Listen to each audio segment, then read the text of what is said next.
Hello प्यारे बच्चों, आप सभी का फिर से मेरी ऑनलाइन क्लास में स्वागत है। और आप जो है जो लेक्चर पढ़ाए जा रहे हैं उसको कंटिन्यू जो है आप देखते रहिए और जो है अपने नोट्स बनाते रहिए। ठीक है, तो बच्चों हम पढ़ रहे थे हमारा मैकेनिकल प्रॉपर्टीज ऑफ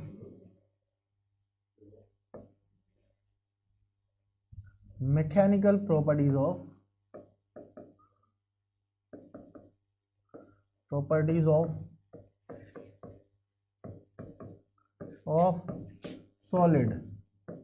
ठीक है ना बच्चों, इसके अंदर तो केवल आपको क्या करना है, फॉर्मूले ही याद रखने ज़्यादातर, तो इसका कोई ज़्यादा खास बात नहीं है। ठीक, तो फॉर्मूला क्या है, जैसे हम पढ़ रहे थे स्ट्रेन के बारे में, है ना।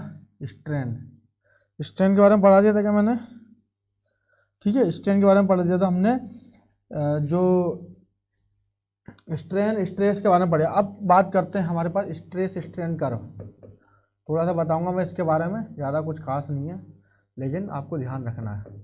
स्ट्रेस स्ट्रेन कर्व, ठीक है, ये है बेस्ड ऑन हुक्स। साइंटिस्ट थे बहुत बड़े, लो हुक्स लो पे ये बेस्ड है। ठीक है, हुक्स साइंटिस्ट थे, उन्होंने ये जो लो है ये दिया था। उन्होंने बोला था कि stress is directly proportional to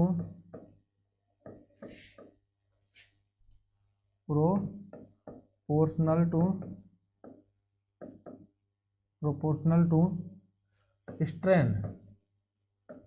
stress is directly proportional to strain, तो जाएगा स्ट्रेस डायरेक्टली प्रोपोर्शनल स्ट्रेन।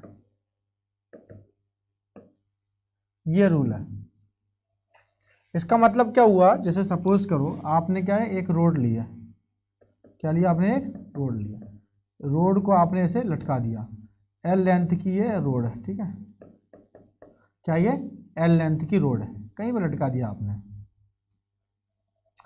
फिर उसके बाद आपने इसको रोड को क्या करा, थोड़ा सा फोर्स लगाया और इसको आपने क्या कर दिया, सुनते जाना ध्यान से, बस केवल सुनना है। आपने क्या लगाया, फोर्स लगाया। आपने इस रोड पे, जो ये रोड लगा रखी है, इस रोड पे आपने क्या लगाया, एक फोर्स लगाया। कैसा फोर्स? External force. तो आपने क्या करा, ऐसे खींचने की कोशिश करी, आपने फोर्स लगा करके ये स्ट्रेस लगाया। आपने क्या लगाया? स्ट्रेस लगाया। तो आपके रोड है तो धीरे धीरे धीरे धीरे धीरे धीरे, पहले धीरे बढ़ी, चलो फोर्स लगाया, फिर बढ़ती बढ़ती बढ़ती बढ़ती बढ़ती बढ़ती यहाँ तक पहुँच गई। ठीक है, तो स्ट्रेस जो है स्ट्रेन के डायरेक्टली प्रोपोर्शनल, मतलब स्ट्रेस बढ़ेगा तो स्ट्रेन भी बढ़ जाएगा। ठीक है, सीधी सी बात है। रबड़ को खींचोगे, जितना फोर्स लगाओगे उतना खिंचता चला जाएगा, जितना दबाओगे उतना दबता चला जाएगा, यही तो नियम है। तो यहाँ पे जब स्ट्रेस हटेगा साइन, तो एक कांस्टेंट आता है, दिस इज ई। ठीक है, ई तो रहने दो, एक कांस्टेंट वैल्यू आती है कोई भी, और ये स्ट्रेन। ठीक है, और ये कांस्टेंट जो वैल्यू होती है, एक कांस्टेंट वैल्यू जो होती है, इसको बोलते हैं स्ट्रेस बाय स्ट्रेन।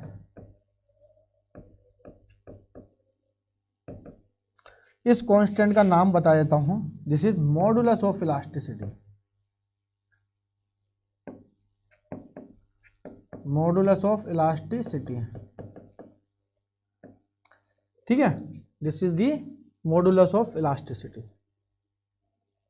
क्लियर है? अब यहां पे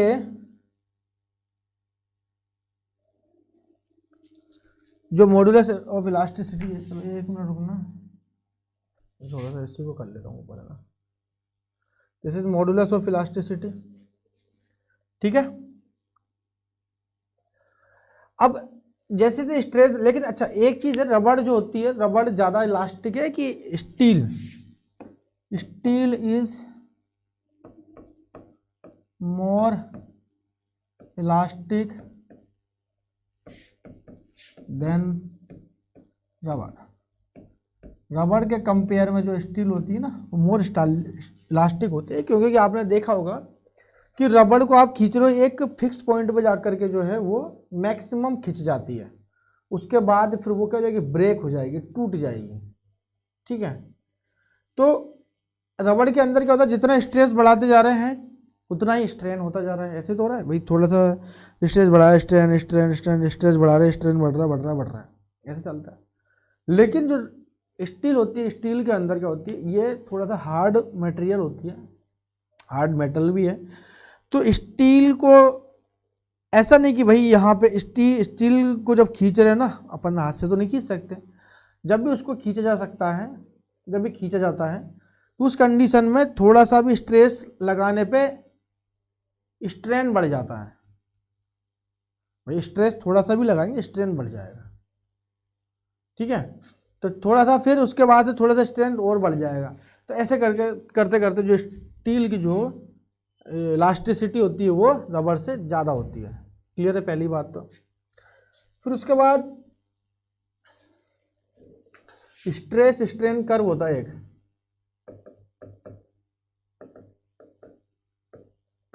क्या है, स्ट्रेस स्ट्रेन कर्व। ये कर्व कैसा होता है देख लेते थोड़ा सा। ये स्ट्रेस, ये स्ट्रेन,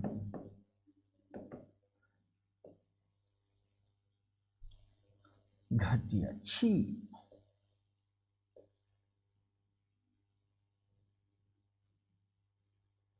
ऐसे करके होता है। तो यहां से देखो स्ट्रेस और स्ट्रेन में देखो, यहां पे आपने एक रोड लटका दी एल लेंथ की, फिर उसके बाद आपने क्या किया, इस रोड पे फोर्स लगाया, रोड जो है लंबाई बढ़ती चली गई। ठीक है, कितना परिवर्तन आया इसमें चेंज, जैसे डेल्टा एल। सुनना, अब मैंने स्ट्रेस बढ़ाया, देखो स्ट्रेस बढ़ाया, स्ट्रेन नहीं बढ़ी, बड़ी बड़ी बड़ी बड़ी बड़ी बढ़ती गई बढ़ती गई बढ़ती गई बढ़ती गई बढ़ती गई। तो स्ट्रेस बढ़ा रहे हैं, स्ट्रेन बढ़ता जा रहा है। तो यहाँ पे जो एक पॉइंट होता है ये ओ से स्टार्ट हुआ, दिस इज ए पॉइंट। तो स्ट्रेस जो है इस पॉइंट पे, इस पॉइंट पे ए पॉइंट पे stress is directly proportional to strain. 8 point O A वाला देखो, ऐसे चेक करो, stress directly proportional to strain है ना। ठीक है, फिर उसके बाद एक पॉइंट ऐसा आता है यहाँ पे, ये बी पॉइंट होता है। ठीक है, कौन सा पॉइंट, बी पॉइंट। ये होता है प्रोपोर्शनल लिमिट, एक पॉइंट आता है प्रोपोर्शनल लिमिट बोलते हैं इसको, प्रोपोर्शनल इलास्टिक लिमिट। ठीक है, क्या है, क्योंकि स्ट्रेस बढ़ता जा रहा है, स्ट्रेन भी बढ़ता जाएगा। तो उसका बी पॉइंट ऐसा आएगा, बी पॉइंट कौन सा है, बी पॉइंट बच्चों मैक्सिमम पॉइंट होता है, maximum elastic point. B point क्या होता है, ये जो पॉइंट बी होता है ना, पॉइंट बी, ये this is maximum elastic point होता है। ठीक है, ठीक है, मैक्सिमम यील्ड पॉइंट ही बोलते हैं इसको, मैक्सिमम।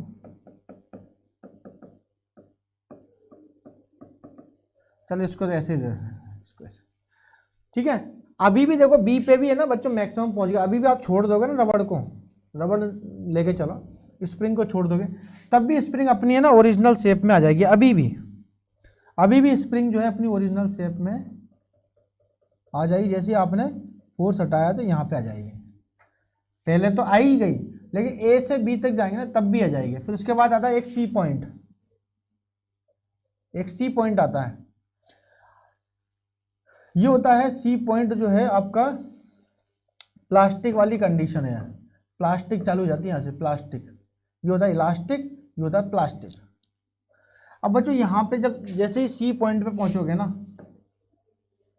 अब आप क्या कहते हो, जैसे ही अब क्या होगा, सी पॉइंट पे जैसे ही पहुंचोगे तो अब आपका जो तार है ना, ऐसे करके तार ये जो स्प्रिंग ले रखी है, रबड़ ले रखी है, अब वो पतला होना स्टार्ट हो जाएगा, मतलब इसका डायमीटर है जो पतला होता स्टार्ट हो जाएगा इस तरीके से, ये खिंचती चली जाएगी, पतला हो जाएगा, ये पतला इतना मोटा दिख रहा है ना, ये पतला हो जाएगा।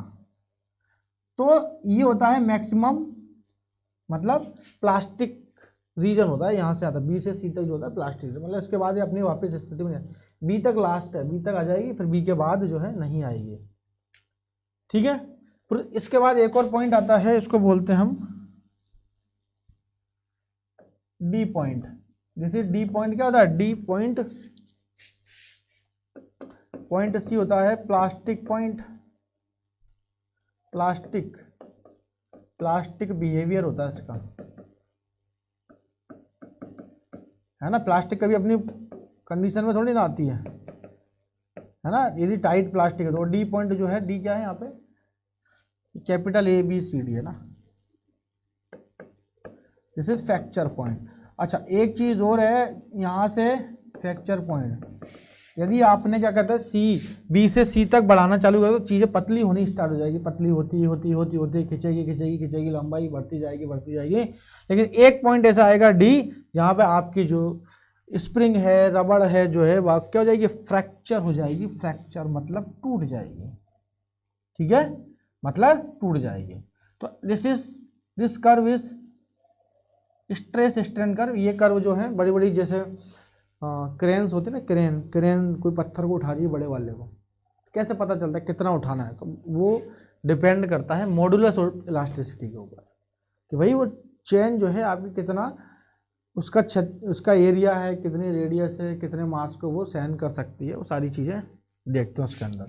ठीक है, अब नेक्स्ट एक क्वेश्चन देख लेते हैं।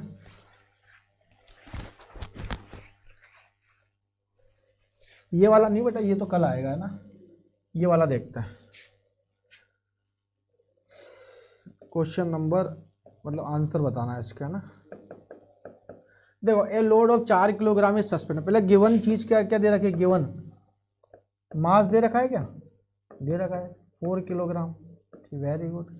Suspended from A ceiling through a steel wire, मतलब एक सीलिंग पंखा है उससे लटक रहा है, जिसकी रेडियस कितनी है 2 mm, तो आर कितनी दे रखी है, आर इज 2 mm, मतलब 10⁻³ मीटर, इतनी रेडियस है। Find the tensile stress, tensile stress मतलब लॉन्गिट्यूडनल स्ट्रेस ही होता है, टेंसाइल स्ट्रेस।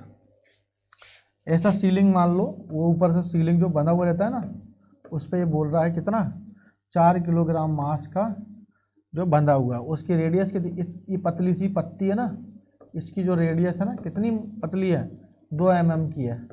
अब ऐसे झेल पाएगी कि नहीं झेल पाएगी, टूट जाएगी, तो कितना स्ट्रेस लग रहा होगा इस पर, तो ये होता है F/A। ठीक है, ये होता है F/A, मतलब restoring force upon area, FR/A। ठीक है, कितना लग रहा है ये हो जाए mg बटे πr²। ऐसी तो होती है पतली सी इसकी, ये जो रेडियस होती है यहाँ पे πr²। ठीक है, m कितना है यहाँ पे 4g10 पाई तो 3.14 या 22/7 लिख देते हैं, इंटू r², r² 4 × 10⁻⁻⁶ πr², ये हो जाएगा। ठीक है, दिस इज टेंसाइल स्ट्रेस।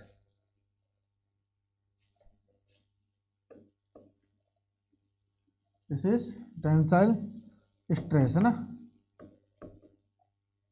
तो ये हो जाएगा कितना mg/A, तो वैल्यू रख दीजिए यहाँ पे, तो कितना हो जाएगा यहाँ पे, ये 4 से 4 कैंसिल आउट हो जाएगा। ठीक है, तो हो जाएगा 7/22 या 70/22 लिख दो, इंटू 10⁻⁶। 2 2 4 4 6 6 4.1 लगभग जो है हमारे पास ये आ जाएगा, 4.1 × 10⁻6। ठीक है, 4.6 × 10⁻6 हमारे पास क्या जाएगा, ये न्यूटन, इतना न्यूटन पर metre square, this is our answer. ठीक है, न्यूटन पर मीटर स्क्वायर। यहाँ तक कोई दिक्कत? अच्छा, ये क्वेश्चन ही बता देता हूँ आपको। देखो, पर एक चीज़ ध्यान रखना, थोड़ा सा इसके साथ में कंसेप्ट भी बताना पड़ेगा। चलो यहीं से लिख देता हूँ ना। देखो, find the shift point B C and D. हमने एक मॉडुलस ऑफ इलास्टिसिटी पढ़ा है, यहीं से कंसेप्ट बता रहा हूँ ना, मॉडुलस ऑफ इलास्टिसिटी। ठीक है, तीन तरह के मॉडुलस ऑफ इलास्टिसिटी होती है। फर्स्ट है Young modulus of elasticity, Young's modulus of elasticity, shear modulus of elasticity,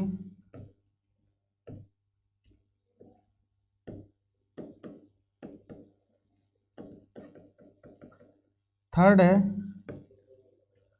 this is bulk modulus of elasticity.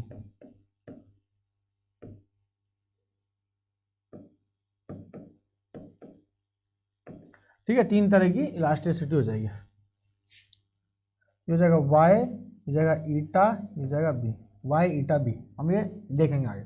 तो ये क्वेश्चन है यंग मॉडुलस ऑफ इलास्टिसिटी। ये क्या होता है? यंग मॉडुलस अपन ने देखा था ना, stress upon strain, stress upon strain. Stress तो क्या हो जाएगा, अभी देखा था ना, स्ट्रेस इज डायरेक्टली प्रोपोर्शनल, एक कांस्टेंट आता है, तो कांस्टेंट है इलास्टिसिटी, मॉडुलस ऑफ इलास्टिसिटी। तो स्ट्रेस ये हो जाएगा एफ अपॉन ए और ये डेल्टा एल अपॉन एल। तो ये हो जाएगा हमारे पास एफ एल अपॉन ए डेल्टा एल, इस तरह से। This is the formula of young modulus of elasticity. Clear है?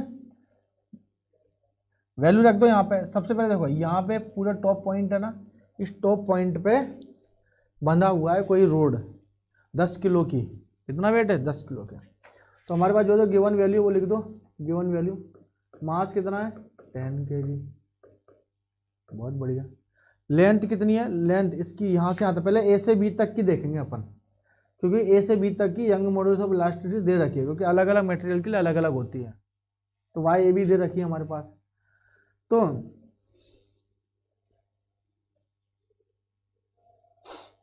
डेल्टा एल मतलब कितना चेंज आ रहा है यहाँ से आता, कि मतलब कितनी लटकेगी, मतलब कितना वेट जो सहन कर पाएगा। तो डेल्टा ए से बी, इसको उधर ले जाओ तो एफ एल अपॉन ए वाई हो जाएगा, एफ एल अपॉन ए वाई, एफ एल अपॉन ए वाई। एफ कितना है? एम जी, 10 × 10 जी। एल कितना है? 0.1। ए कितना है? ए 10⁻⁻⁷। और उसके बाद y कितना है? ए बी तक के लिए 2.5 × 10⁻10। देखो कैलकुलेट करोगे ना, delta L A B length, कि भाई जब यहाँ लटकेगा ना तो ये लेंथ में वृद्धि होगी, नहीं होगी, इंक्रीमेंट होगा। तो 10 × 10, सो 10⁻9 है ना, 10⁻10, 10⁻10 से ये कट जाएगा, ये और ये। ठीक है, तो 1/2.5 कितना जाएगा? 1/2.5। तो एक जीरो कटा, ठीक है, 25। तो अप्रोक्सीमेट आएगा 4 mm, 4 × 10⁻³ तो है ना, तो 100, 4 × 10⁻³ हमारे पास ये वैल्यू आएगी। अच्छा, पॉइंट भी हट गया ना यहाँ से, सॉरी 0.25 है, 4 mm। अब 4 mm तो यहाँ तक आ गया, क्या आ गया हमारे पास, कितनी बढ़ गई लेंथ? This is 4 mm। अब आगे की बात करते हैं नीचे के, तो डेल्टा एल बी सी, ठीक है, डेल्टा एल बी सी। तो 4 mm तो और खिंच गई, प्लस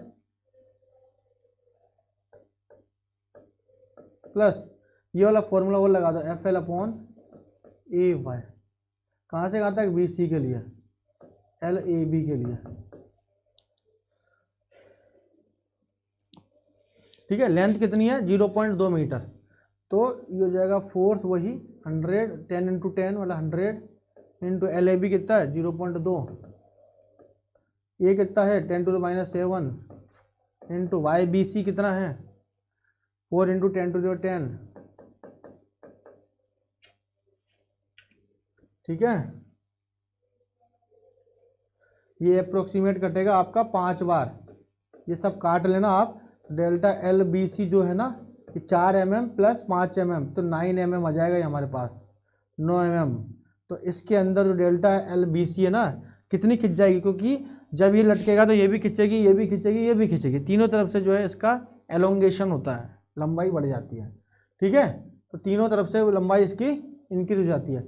इसी तरह से निकालना डेल्टा एल सी डी, तो 9 mm ये हो जाएगा, प्लस साथ में और भी बढ़ेगा, तो ये हो जाएगा 10 इंटू 10 मतलब 100, कितना 0.15 अपॉन ए 10⁻⁷, और सी डी कितना जाएगा 10⁻10, तो ये अप्रोक्सीमेट आएगा 15 mm। आंसर निकाल लेना, नहीं आए तो क्लास में पूछ लेना, ठीक है बच्चों। तो ये था हमारे पास लेक्चर हमारा, और नेक्स्ट क्लास के अंदर फिर से कंटिन्यू रखेंगे। सो पढ़ते रहिए। Goodbye, all the best.